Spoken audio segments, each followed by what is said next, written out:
How's it going, everyone? My name is Taz, and I'm the founder of Pair Digital. We're a UK-based e-commerce marketing agency and also a Shopify expert partner agency. And we have been helping e-commerce businesses grow and scale profitably since 2014. We currently manage over £1 million in ad spend for our clients. And so, when it comes down to it, we kind of know a thing or two when it comes to Google Ads. So in this video, my colleague Rob, who's the head of our paid search, he's going to be walking you through exactly what to do when it comes to the correct account setup, the correct tracking setup, and common mistakes to avoid. So sit back, take notes, close all your tabs, make sure you pay attention, because Google Ads is a really, really powerful channel to help you generate sales profitably. But when I speak to a lot of e-commerce founders, they still either are winging it or they're not really well managed when it comes to their Google Ads accounts. So this video is going to demystify a lot of things. In fact, we're going to create a tutorial series, which is going to be absolutely free for you guys to use. So if you're running an e-commerce business and you're spending over £3,000 a month, then this is for you. Hey there everyone, good day. This is Rob from Pair Digital, your Google Ads expert. Hope all is well. In this video, I will discuss about the Google Ads foundation that makes e-commerce brands money. What to set up before you spend a single pound on Google Ads, and before you spend a single pound on Google Ads, you need to stop. Most UK brands are essentially pouring water into a leaky bucket. So in the UK or any other country in the e-commerce landscape, most especially, competition is fierce and margins are tight. And most brands fail not because their products are bad, but because they are leaking money through a poorly plumbed foundation. So today I'm showing you the 4 foundational pillars you must set up to ensure every pound you spend actually has a chance of returning a profit. In this video, we'll discuss the proper account structure of your Google Ads account, conversion tracking that actually works, GA4 or Google Analytics 4 plus Google Ads plus Merchant Center connection. And lastly, the common setup mistakes that silently kill your Google Ads ROAS or return on ad spend. So first, let's discuss about the conversion tracking that actually works. Now, if Google doesn't know what a sale looks like, it can't find more of them. So it is highly important for you to make sure that you are tracking the proper conversion actions. And speaking of conversion actions, no matter how you're tracking your conversions, as an e-commerce brand, you will primarily be tracking purchases, add to cart, and begin checkout. Now, you need to remember that you should set your purchase conversion action as your primary action optimization, and all other conversion actions in your Google Ads account, such as the add to cart and begin checkout actions, should be set as secondary or observation only. So to change the action optimization settings, all you need to do is click on the conversion action once you have created it. So let's go inside this one. So this is the purchase conversion action for this account. Now, in order for you to update the action optimization of a conversion action, you need to click on Edit Settings. And from here, Action Optimization on the far right, click on the drop-down button. And there's only 2 options here. So like I said, the purchases conversion action should be set as primary, and all others should be set as secondary. So what it is, to put it on simple terms, setting your purchase as a primary conversion action tells Google that this is the ultimate goal and ultimate action that we would like to achieve, so that Google will optimize your ads to achieve and generate purchases for you and for your business. So setting up the add to cart and begin checkout actions as secondary, Google will not be optimizing your ads to go after those kind of results, because that's not what we're after. But still, your account will record the transactions or the actions coming from your customers who are adding items to cart and begin checkout. So at least you have an idea about your customers' interaction with your ads. But then again, ultimately, you need to set the purchase conversion action as the only primary conversion action in your Google Ads account. Now let's go ahead and go back to the page. Now, the next thing that you need to make sure of is that your enhanced conversions are turned on. So in a post-cookie world and with UK EEA privacy laws, you must enable enhanced conversions, because this allows Google to use hashed first-party data like emails, phone numbers from your customers to recover lost conversions from Safari or users who decline cookies. Now, in order to do that, all you need to do is log into your Google Ads account, then hover your mouse or your cursor over goals, and from here, just click on settings under the conversions tab. And once you're on the settings page, just look for enhanced conversions right here on the far right. Click on the drop down button and click on the icon that says turn on enhanced conversions, and don't forget to click on save, and that's it. So now let's talk about the GA4 or Google Analytics 4 and Google Ads plus Merchant Center account connection. And that is what we call the golden triangle connection. Now, it's essential that data must flow perfectly between your three main hubs. That's why you need to make sure that these three accounts are linked together. So your Google Ads account, Google Analytics 4, and your Google Merchant Center account. Now, first, let's discuss your Merchant Center account. So here. Now, the thing with Merchant Center is that um, Merchant Center linking with Google Ads, this is your product heartbeat, as we call it, because if your feed is broken, your ads are invisible. So your products won't be eligible to show in your shopping ads, and because of that, of course, you will not be able to use Google Shopping ads in your account. Now, you need to ensure that your shipping rates and VAT settings are 100% accurate for the UK or any country that you are going to be planning on targeting. So you need to make sure that all your products feed is healthy in general. Most, if not all, your products should be approved for them to be eligible to serve in your shopping ads from your Google Ads account. So in order to link your Google Merchant Center account and Google Analytics 4 account to your Google Ads account, you need to log into those platforms. But in order for you to check if it's already linked in your Google Ads account, you just need to hover your cursor over Tools and go to Data Manager right here.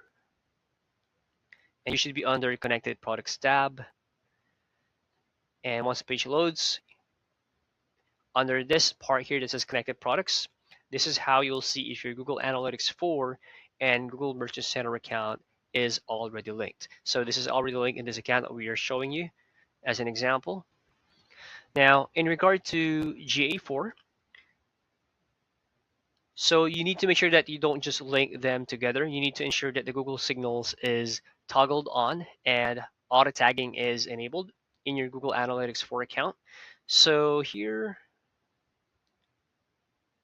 is where you'll be able to do that. So log into your GA4 account and under admin right here, look for data collection and modification. So under this tab, look for data collection, click on that one. So these are the toggles that you need to turn on. So first of all, Google Signals data collection, toggle it on. And then here under user ID and user provided data collection, click on the drop down button, toggle it on as well.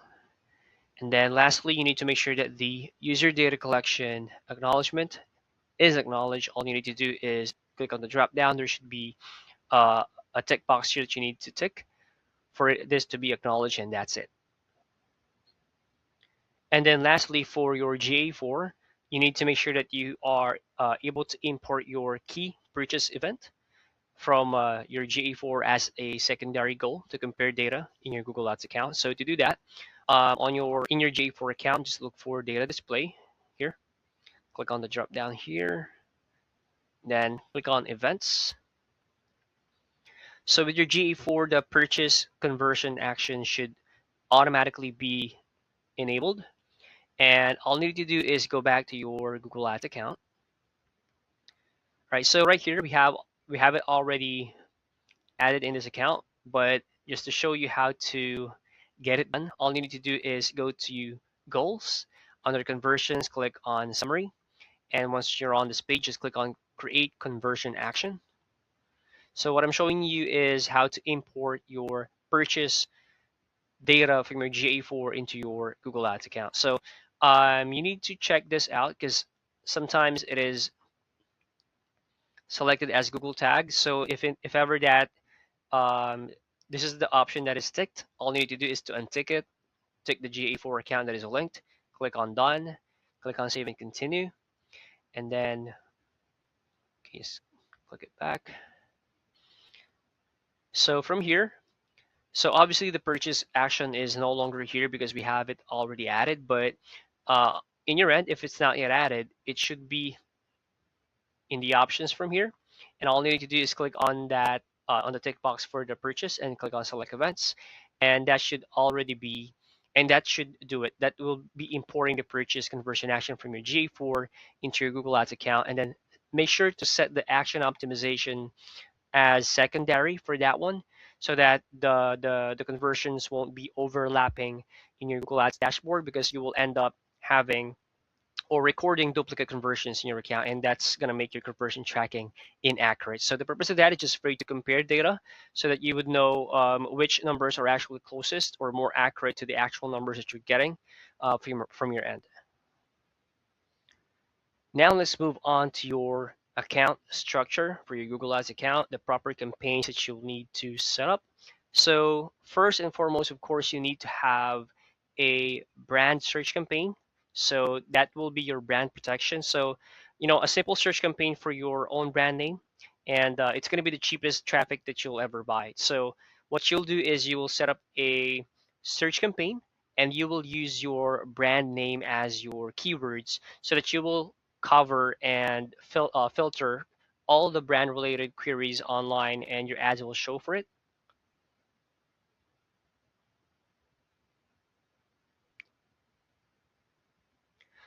So it is one of the best practices to make sure that your competitors won't be able to steal your traffic from your brand. So just an example for this account, we have added their brand name as the exact match and face match keywords only for this campaign. But of course, it depends on you. So you can add different variations of your brand terms. So for example, you are selling shoes, or per se this company is selling sofas. So you can add keywords like sofa base, sofa sets, sofa base sofas for sale, something like that. So you can add different variations. So in that way, you would be able to cover and reach people who are looking for your brand online using different variations. So here, now after the brand search campaign, you need to set up a performance max campaign. So by the way, for Performance Max, there's also a standard shopping campaign that is still in use for Google Ads. So what I would suggest is that for UK brands, for example, with 50 plus sales a month, um, PMax would be the best option. And for lower volume or high control items, you may want to stick with the standard shopping campaign. So for the campaign segmentation, you need to organize your product by product margin, so not just category. So for example, you may want to create a Performance Max campaign that would focus on advertising your high margin or high price valued products, and then you also create another Performance Max campaign that would uh, handle and highlight your clearance or lower priced items, because of course they will be having different average return on ad spend, and they will be setting up different uh, target ROAS goals for each of those Performance Max campaigns as well, depending on the types and the value of your products that you're going to be advertising. Now lastly, we're going to be talking about the ROAS killers, or the return on ad spend killers, which is one of the most common mistakes for e-commerce brands. So let's go there.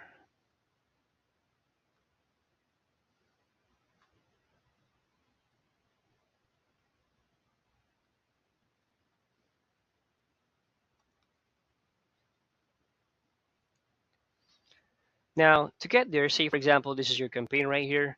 You need to go to campaign settings. So you'll be able to find it on the upper right corner right here. It says campaign settings. Just click on that. Now, in this case, this client is only targeting certain locations like the UK, of course, Scotland, and London primarily.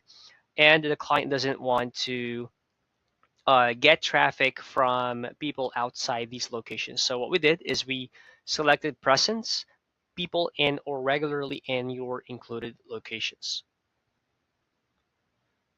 Now, mind you, upon creating a new Google Ads account or a new campaign, it's pre-selected to this first option here that says presence or interest. It's automatic. So if you're only targeting the UK, for example, you must go here and switch from presence or interest to presence only for the UK, because you do not want to pay for a click from, for example, from someone in the US who is interested in your type of products if you're only targeting and capable of shipping your items within the UK or whatever country that you prefer to only target. So you need to be wary of this, and you may want to take that on the note, because every time you create a new campaign, it's always going to be set as presence or interest automatically. So you need to change this to presence. Now, another thing that I would like to talk about is the search display network trap, as I call it, because when setting up a search campaign, for example, Google helpfully or automatically checks the boxes for the display network and the search partners options. So you need to uncheck them, because these are often low quality placements that is going to cannibalize your budget. So what I'm talking about is this. So say for example you're setting up a new search campaign. So I'm just going to go through this for you to see the process of creating a new campaign, for example. So let's say I'm creating a search campaign. Okay, let's say text ads. Skip it. Skip campaign name, of course. All right. So of course, on your end, when you're setting up your new search campaign, you need to fill out all the necessary details that we are just skipping, just for the sake of setting an example. So this is what I'm talking about here. So setting up a new campaign, Google automatically ticks these boxes for you. So search partners network, Google display network. So you may want to untick these boxes when you are creating a new search campaign, because what you want to do is you only want to target uh, search keyword related search terms or queries that are related to your business or products that you're going to be advertising. Because like I said, uh, these options or these platforms usually has low quality placements, and most of the time your click-through rates and conversion rates will not be that ideal or will not be that desirable. And now, lastly, you need to work on your negative keywords list and add them in your campaigns before you launch the campaigns that you're going to be running. So, say for example, for this business, they do not offer secondhand sofas. They do not offer anything something for free, or they're not offering a free service or whatnot. So we have added search terms like secondhand sofas, um, free items, something like that, as negative keywords, and most especially their brand name. So this is what you also need to remember as well when setting up new campaigns in your account. Once you set up your brand search campaign and you want to set up your performance max campaign, and if you would have other campaign types as well, like for example, standard shopping or whatnot, you may want to consider adding your brand name as negative keywords in all other campaigns, of course, excluding your brand search campaign, because you'll be using your brand keywords there. Because the purpose of that is you want to block or prevent your ads from showing online on the results for any query that is irrelevant to your brand name. Because that is the purpose of setting up a brand search campaign, a dedicated brand search campaign to capture all brand related queries. Because if you don't do this, what might happen is that Performance Max campaign, with how its algorithm and AI works, it might capture or show your ads to people who are using brand related queries to potentially achieve the target ROAS that you will set for this campaign. Because PMax will prioritize easy wins in order to reach your target ROAS that you're going to be set. Now, the main goal here is to set your Performance Max campaign and make it focus on acquiring or reaching new audiences and acquiring new traffic to generate sales for the business. So that will be all. So if your foundation is solid, Google's AI. Wow, that was insightful. So first of all, I want to say thank you to Rob. And if you're an e-commerce brand and you're spending over £3,000 a month on your Google Ads and you're struggling to get the best out of your Google, then feel free to use the link down below to book in a call, and me and my team will speak to you and go through everything we need to do in order to make sure that your Google Ads performs profitably. Also, if you're new to the channel, please like and subscribe, share this video with other founders that you know of, and really get the word out there when it comes to running your Google Ads profitably. Appreciate the time in watching this. Thank you.